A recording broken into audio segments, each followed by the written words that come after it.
आज ही Doubtnut app download करें। Doubtnut पर होगा अब आपके सभी मैथ्स, केमिस्ट्री, फिजिक्स और बायोलॉजी डाउट्स का सफाया। बस अपने क्वेश्चन की फोटो खींचो, उसे क्रॉप करो और तुरंत वीडियो सोल्यूशन पाओ। Download now.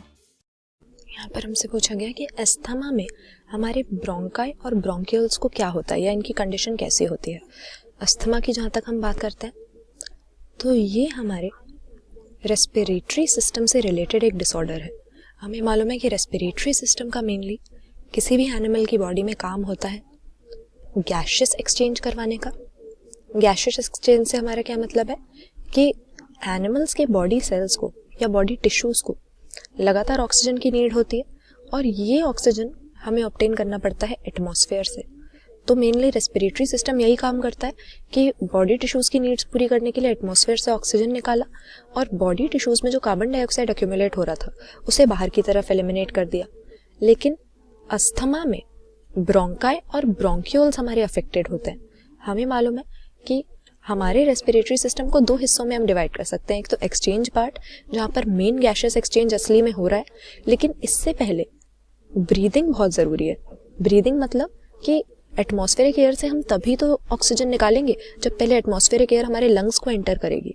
तो जिन पैसेजेस के थ्रू या एयर वेज के थ्रू ये एयर लंग्स को एंटर करती है और फिर इससे बाहर निकल कर जाती है, उसे हम अपने रेस्पिरेटरी सिस्टम का कंडक्टिंग पार्ट कहते हैं, क्योंकि यहाँ पर गैशियस एक्सचेंज नहीं होता है, सिर्फ एयर को लंग्स तक या फिर एल्वियोलाई तक पहुंचाया जाता है। और अस्थमा में हम देखते हैं कि यही ब्रोंकाई या ब्रोंक्यूल्स, ब्रोंकाई क्या है, वो स्ट्रक्चर है जिसमें हमारा जो विंड पाइप होता है या जो हमारा ट्राकिया होता है ये डिवाइड हो जाता है और आगे जाकर फर्दर डिवीजन करके ब्रोंकाई ब्रोंक्यूल्स में बदल जाते हैं।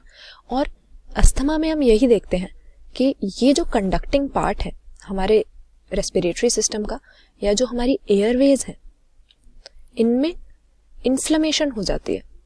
कई बार इस इन्फ्लेमेशन का रीज़न यही होता है कि कोई ना कोई एलर्जिक सब्सटेंस एंटर कर जाता है बॉडी को, तो एलर्जी की वजह से भी हो सकता है।